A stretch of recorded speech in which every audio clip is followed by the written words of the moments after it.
In welcome back to my channel and today I will share the most important topic gender school and society की second class है। First class में share कर चुकी हूँ। First unit से again ये start जो किया है उसमें अदर क्लासेस तो आपको मिल जाएंगी ओल्ड ईयर की भी, बट ये न्यू ईयर के अकॉर्डिंग सेकंड क्लास है। आपको हर एक यूनिट के जो इंपॉर्टेंट क्वेश्चन है वो मैं शेयर कर दूंगी। प्लेलिस्ट बनी हुई है अलग से, नोट्स, प्रैक्टिकल फाइल, हर एक चीज़ इस चैनल पे शेयर है, तो देख लीजिएगा। पेपर कैसे अटेम्प्ट करना है वो भी मैंने बताया हुआ है। तो चलो अब आ जाते हैं हमारे मोस्ट इम्पॉर्टेंट टॉपिक पे, जो कि है पितृसत्तात्मकता से आपका क्या आशय है, इसकी अंतःक्रिया तथा पहचान की आवश्यकता और महत्व पर प्रकाश डालिए। बहुत इंपॉर्टेंट है, नोट डाउन कर लो, सॉरी मोस्ट इम्पॉर्टेंट करके, ठीक है। MS को लिखना चाह रही हूँ मैं, मोस्ट इम्पॉर्टेंट ठीक है। या कोई डाउट हो तो कमेंट कर देना, रिप्लाई हमेशा आप सबको मिलता रहा है, मिलता रहेगा, ठीक है। तो बस इस पर आई नोट डाउन कर लेना। बाकी मैं तो एंड ऑफ द सीज़न सभी को आपका रिवीजन कराती हूँ, तो मैं रिवीजन भी कराई दूँगी। अब देख लेते हैं what is the meaning of patriarchs, है ना। पितृसत्तात्मकता से क्या मतलब है, इसकी विवेचना कीजिए, इसकी व्याख्या कीजिए, इससे आप क्या समझते हैं। तो सबसे पहला पॉइंट जो आता है, मनुष्य समाज में उत्पन्न होता है और आजीवन वह समाज का सक्रिय सदस्य रहता है। समाज को सुदृढ़ बनाने के लिए, चलाने के लिए कुछ व्यवस्था तथा नियम होते हैं जिनका पालन समाज के सभी सदस्यों द्वारा किया जाता है, ठीक है। सामाजिक ताने बाने में परिवर्तन होता रहा है, परंतु ये परिवर्तन अचानक न होकर दीर्घकालिक होते हैं। पहले जो ये लिखा हुआ है ना वो बताती हूँ, फिर समझाऊंगी कि एग्जैक्टली ये लिखा क्या हुआ है ना, ठीक है। प्राचीन काल से ही स्त्रियां और पुरुषों के मध्य कार्य का एक विभाजन कर दिया गया है। परिणाम तो ये कार्य रूढ़ हो गए हैं कि पुरुष अमुक कार्य नहीं कर सकता और स्त्री ये कार्य नहीं कर सकती, ठीक है, बल्कि ये व्यवस्था के तहत किए गए हैं। पुरुषों को बाहरी कार्य की जिम्मेदारी इसलिए दी गई थी क्योंकि स्त्रियों को संतानों बालकों के लालन पोषण, है ना, उनका काम दिया जाता था। परिणाम स्वरूप स्त्री को कार्य को अनुपादक माने जाने लगा क्योंकि वह धन का अर्जन नहीं करती और संपूर्ण परिवार को कमाकर खिलाने के लिए पुरुषों का महत्व अधिक माना जाने लगा और आर्थिक अधिकारों के विषय में पुरुषों की ही प्रमुखता दी गई। देखो, पुराने टाइम से जब भी हम समाज है हमारा, हमारे आसपास है, जो लिखा हुआ है पहले से एक्सप्लेन करते, पितृसत्तात्मकता से मतलब क्या है। जो हमारा समाज है वो दो लोगों से बन के बना है, लेडीज एंड जेंट्स, है ना, गर्ल्स एंड बॉयज़। सिंपली जब हम पुराने टाइम में थे तो हमारे समाज में कुछ रूल थे, है ना। वो सब रूल बेकार नहीं थे उस टाइम पे, वो बेकार नहीं बनाए गए थे, गलत नहीं बनाए गए थे, वो सिंपली ऐसे बनाए गए थे क्योंकि अगर आज से 50 साल 100 साल पीछे, 100 साल पीछे जाओगे, 200 साल पीछे जाओगे तो सिचुएशन अलग थी। तो वहाँ पे क्या था कि जेंट्स बाहर जाके कमाएंगे, लेडीज़ घर पे रहेंगी। घर पे क्यों रहेंगी, क्योंकि एक तो भाई उन्हें बेबी को बर्थ देना होता है ना, बर्थिंग की प्रॉब्लम होती है, देन उन्हें उनको पालना पोसना भी होता है। तो इसलिए हमारे बुजुर्गों ने ये बोला था कि जेंट्स बाहर जाके कमा लेंगे अगर लेडीज़ घर में ये काम कर रहे हैं। बट जैसे जैसे टाइम बीतता गया ये एक सोच बन गई कि जो लेडीज़ है वो पैसे नहीं कमा के ला सकती, वो ये काम नहीं कर सकती, जेंट्स हैं वो ये काम नहीं कर सकते, वो सिर्फ पैसे कमा के ला सकते। तो ये रूढ़िवादी चलता गया और एक सिचुएशन ऐसी आ गई कि इन चीज़ों को निषेध माने जाने लगा कि लड़की घर से बाहर नहीं जाएगी और पैसे नहीं कमाएगी, ठीक है। ये यहाँ तक क्लियर हो गया। देन इस प्रकार पुरुष प्रधान समाज की स्थापना हो गई, है ना, जहाँ पे पुरुष को वैल्यू दे दी कि पुरुष ही पैसे कमा के लाता है, तो पैसों से घर चलता है, मेहनत कुछ नहीं है लेडीज़ की, है ना, वो जो पालन पोषण करती है वो कुछ नहीं, जो पैसे कमा के लाता है वो इम्पोर्टेंट हो गया। और उसे ही हमने महत्व देना स्टार्ट कर दिया कि पुरुष बहुत ज़रूरी है, भाई हमारे बेटा बहुत ज़रूरी है, कहते हैं ना सब, तो वो इसलिए ज़रूरी है क्योंकि वो कमा के ला के खिलाएगा। सिर्फ इसके पीछे एक ही रीज़न है, इस सोच का बता रही हूँ, ठीक है। तो इसी कारण पुरुष प्रधान हमारा समाज हो गया, ठीक है। और स्त्रियों की जो स्वतंत्रता थी उन्हें लिमिटेशन में कर दिया गया। तो जो पितृसत्तात्मकता है दो शब्दों से बना है ना, पितृ प्लस सत्तात्मकता। तो पितृ का अर्थ है पिता और सात्मकता का अर्थ है सत्ता। तो पुरुषों को सत्ता दी जाने लगी। क्लियर। अब आ जाते इसकी कुछ विशेषताएं देख लेते हैं। या सबसे फर्स्ट, पुरुष प्रधान समाज, है ना। पुरुष के अधिकार अधिक विस्तृत होते हैं, पुत्र का विशेष महत्व होता है। पितृसत्तात्मकता में विवाह के पश्चात आने वाली स्त्रियां पति और पुत्र तथा अविवाहित के संरक्षण में रहती है। स्त्रियों के पास संपत्ति का उत्तराधिकार नहीं होता और पितृसत्तात्मकता समाज में निर्णय शक्ति पुरुषों में निहित है। यानी कि इसकी विशेषता क्या क्या मैंने बताया, बेटा होना बहुत ज़रूरी है, समाज के लिए लड़का बहुत ज़रूरी है, जो जेंट्स के हक हैं वो बहुत ज़्यादा है, हमारी जो जायदाद है, हमारे जो बुजुर्गों की कमाई है वो सिर्फ पुरुषों की है, उसमें स्त्रियों का कोई हक नहीं है, और जो सत्तात्मकता है वो विवाह के पश्चात स्त्री के पति को दी जाएगी, स्त्री को नहीं दी जाएगी। ठीक है, तो ये इसकी कुछ विशेषताएं हैं। क्लास कैसी लग रही है एक बार बता देना, आपको कुछ सीखने के लिए मिल रहा है या नहीं मिल रहा है। ठीक है, इसका हम आ जाते हैं 7 पॉइंट पे। शक्तियाँ तथा अधिकारों का हस्तांतरण पिता से पुत्र की ओर होता है, न कि पुत्री की ओर, है ना। यानी कि हमारा जो अधिकार है, मेरे पापा के जो हक है वो मुझे ना मिलके मेरे भाई को मिलेंगे। तो ये एक सोच है, वो अलग चीज़ है, हमें वो नहीं चाहिए। ये होना चाहिए कि सबकी सोच है, उन्हें चाहिए तो वो ले लीजिए, नहीं चाहिए तो भाई के।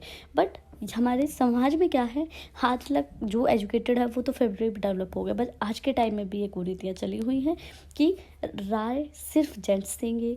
अपना एक एक्सपीरियंस शेयर करती हूँ। मैं एक गांव से बिलोंग करती हूँ, आज से 4 से 5 साल पहले की बात है, बहुत ज़्यादा टाइम भी नहीं हुआ। तो मैं नॉर्मली लाइट की फिटिंग होती है वो बता रही थी भैया को। ठीक है, मैंने बताया भैया ये फिटिंग ना आपको ऐसे ऐसे करनी है, एंड ही विल लाइक ठीक है अपने पापा को बुलाओ। मैंने कहा क्यों, पापा को क्यों बुलाना है? क्योंकि वो बताएंगे, मैं उसके अकॉर्डिंग लाइट करूँगा। ठीक है, क्यों? क्योंकि वो, मैं एक कस्बे से बिलोंग करती हूँ, मैंने गांव का कस्बे से बिलोंग करती हूँ। ठीक है, थोड़ा डेवलपमेंट है वहाँ पे, बहुत डेवलपमेंट है गाँवों के अकॉर्डिंग तो। बट वो भैया गांव से बिलोंग करते थे, तो उनके लिए मेरे कहने का कोई मतलब नहीं था। आज के टाइम में, आज से 4 से 5 साल पहले आप सोच सकते हो, वो आज भी उस सोच में हैं कि लेडीज़ की नहीं माननी, उनमें माइंड नहीं होता, उनकी सोच नहीं होती। तो उन्होंने जब तक मेरे पापा से नहीं सुन लिया ना कि भाई जैसे ये बता रही है ऐसे कर दो, उन्होंने बिलीव नहीं किया, उन्होंने मेरी बात नहीं सुनी। He is ignoring. इवन मैंने फिर ध्यान दिया, अच्छा इनकी सोच ये है, क्योंकि मैं 2 से 3 दिन से देख रही थी, उनसे मैं कुछ भी कहूँ ना, ही विल इग्नोर फॉर, मतलब फ्रीली इग्नोर कर रहे थे, उससे सुन ही नहीं रहे थे। तो मुझे लगा शायद ये ऐसे करे, पर मुझे बाद में पता चला ओ इनकी थिंकिंग तो अभी बहुत पीछे है ना। तो वो है पुरुष समाज प्रधान, आज भी आपको अपने आसपास देखने के लिए मिल जाएगा कि लेडीज़ की बात को आज भी उतना नहीं वैल्यू करते। उनका क्या मानना है कि पढ़ के क्या करेगी, माइंड लगा के क्या करेगी, लाइट बताना कोई लड़कियों का काम थोड़ी है। अरे भाई ऐसा नहीं होता। तो ये मेरा खुद का एक्सपीरियंस है, जो कि जेंडर वाली जो बुक ये मैंने करी थी ना बीएड के टाइम पर, तो आई विल एक्साइटेड कह रही ये तो मैंने खुद ने देखा है, तो मैं खुद से लिख सकती हूँ। तो यही बीएड है कि खुद से लिखना। ठीक है, यहाँ तक समझ आ गया, कोई प्रॉब्लम तो नहीं रही होगी। अब आ जाते हैं अंतःक्रिया और पहचान की आवश्यकता, यानी कि जो हमारा पितृ सत्तात्मकता है उसकी नीड एंड इम्पोर्टेंस के बारे में।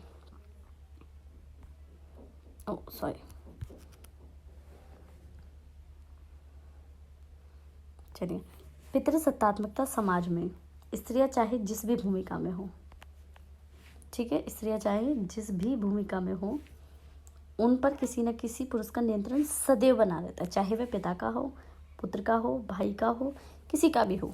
पुरुष यहाँ पर स्त्रियों से जुड़े विषय का निर्णय लेते हैं, उनकी सुरक्षा का दायित्व वहन करते हैं, परंतु स्त्रियों का अपनी स्वतंत्रता, अस्तित्व और व्यक्तित्व होता है, और स्त्रियों को आवश्यकता से अधिक पराश्रित कर देने से उनकी तर्क, निर्णय और विवेक क्षमताओं पर नकारात्मक प्रभाव पड़ता है। यानी कि देखो, हम हैं, लड़कियां हैं, तो हम पे किसी न किसी की लिमिटेशंस हमेशा रहेगी, कभी पेरेंट्स की, है ना, यानी कि पापा की, कभी बच्चे की, है ना, पुत्र की भी। जब हम एजड हो जाते हैं तो हमारे बेटे हम पे रेस्ट्रिक्शन लगाते हैं हमारी सुरक्षा के नाम पे, देन हमारे हस्बैंड लगाते हैं।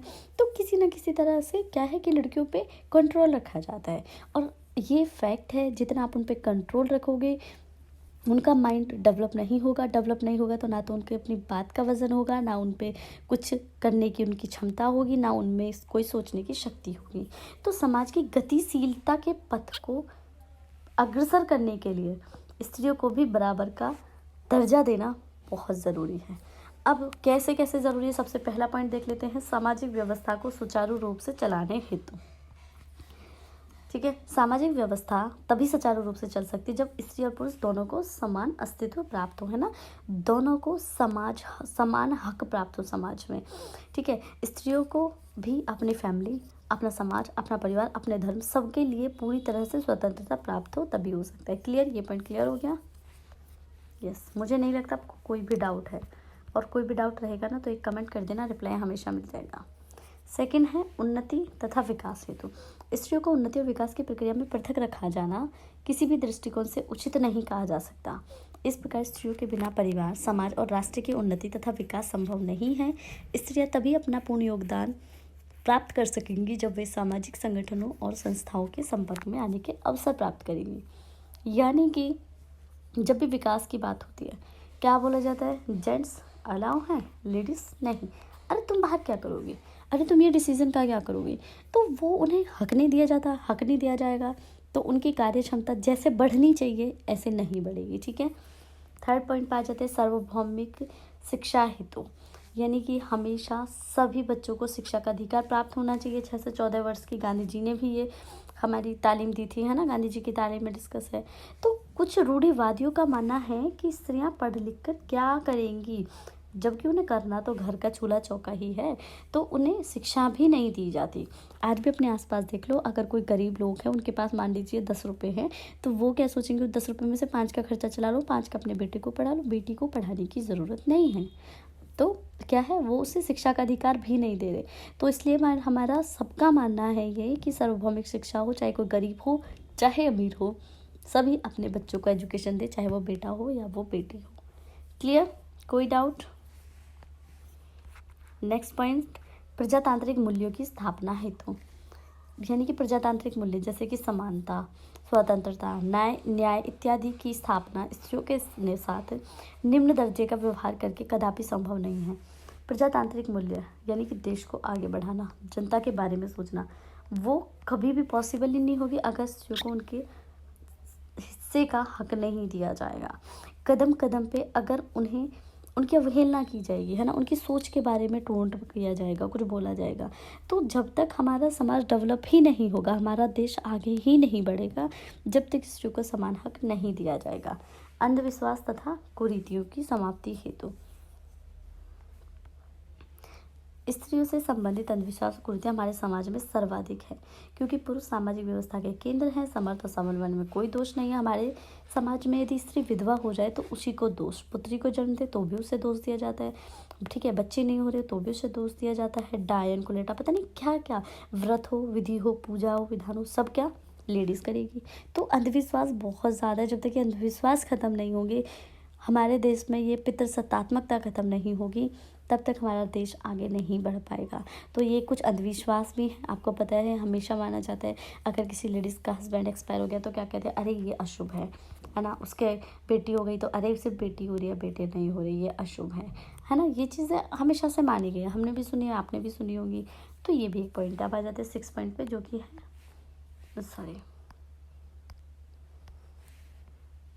6 पॉइंट, स्त्रियों की सुरक्षा हेतु, स्त्रियों को सुरक्षात्मक दृष्टि से सामाजिक संगठनों के साथ अंतःक्रिया नहीं करने दी जा सकती। यानी कि कुछ काम हो, समाज के साथ मिलना हो, तो हम क्या करते हैं, स्त्रियों को नहीं लेके आते वहाँ पे। क्यों? अरे उसकी सुरक्षा नहीं हो पाएगी। क्यों नहीं होगी भाई, वो कोई चीज़ नहीं है जिसे टच करने से वो ख़राब हो जाएगी, है ना। तो क्यों नहीं होगी। तो सुरक्षा हेतु भी उन्हें बाहर नहीं लेके जाया जाता। सामाजिक संगठनों में उनकी क्रियाएं नहीं कराई जाती। 7 पॉइंट, आत्म प्रकाशन हेतु, मनुष्य ने अपने विचार तथा भावों को दूसरों के समक्ष प्रकाशित करने की तीव्र उत्कंठा होती है, अभिव्यक्ति होती है, परंतु ये ऑप्शन स्त्रियों को प्राप्त नहीं होता। मैं हूँ, ठीक है, मेरा मन था चैनल बनाऊँ, आप सबके साथ अपनी सोच शेयर करूँ, थिंकिंग शेयर करूँ, आपको पढ़ाऊँ, बट पुराने टाइम में हम आएंगे तो लेडीज़ को ये हक ही नहीं दिया जाता था कि तुम अपने मन से कुछ कर सकती हो, और नहीं कर सकती तो स्टिल डेवलपमेंट होगा ही नहीं। ठीक है। 8 पॉइंट पर आ जाते हैं, निर्णय क्षमता का विकास। पितृसत्तात्मक पुरुष प्रधान समाज में आज भी निर्णय लेने के लिए अधिकतर जो है पुरुषों को ही हक दिया जाता है, और स्त्रियों से सदैव अपेक्षा की जाती है। यानी कि कोई काम है, ठीक है, घर में किसी चीज़ का निर्णय लेना है, ये काम कैसे होना है, तो लेडीज़ के निर्णय को कभी वैल्यू नहीं दी जाएगी, हमेशा जेंट्स के निर्णय को ही वैल्यू दी जाएगी। ठीक है। तो ये भी एक मोस्ट इम्पॉर्टेंट कारण है कि कभी भी लेडीज़ों को उनका हक नहीं दिया जाता, उनसे कुछ पूछा नहीं जाता, घर में ये करना है, कैसे करना है, क्या करना है, समाज में हमारा ये है, हमें कहीं पैसे देने, कहीं से पैसे आने। घर में लेडीज़ों का कोई भी कंट्रीब्यूशन नहीं रखा जाता, क्योंकि उन्हें निर्णय लेने की सोचा जाता है कि इनमें निर्णय लेने की क्षमता ही नहीं है, इनमें सोच ही नहीं है, वो खुद से डिसाइड कर लिया जाता है। ठीक है। तो ये एक मोस्ट इम्पॉर्टेंट क्वेश्चन था, पितृसत्तात्मकता और उसके नीड एंड इम्पोर्टेंस का। ठीक है। आई होप आपको बहुत कुछ सीखने के लिए मिला है, तो प्लीज़ इस क्लास को शेयर कर देना अपने ग्रुप में। बीएड का ग्रुप होगा ना, वहाँ पे शेयर कर देना। अच्छी लगी हो और फिर भी कोई डाउट है तो कमेंट कर देना, रिप्लाई हमेशा मिलता है। So bye bye and thank you for watching.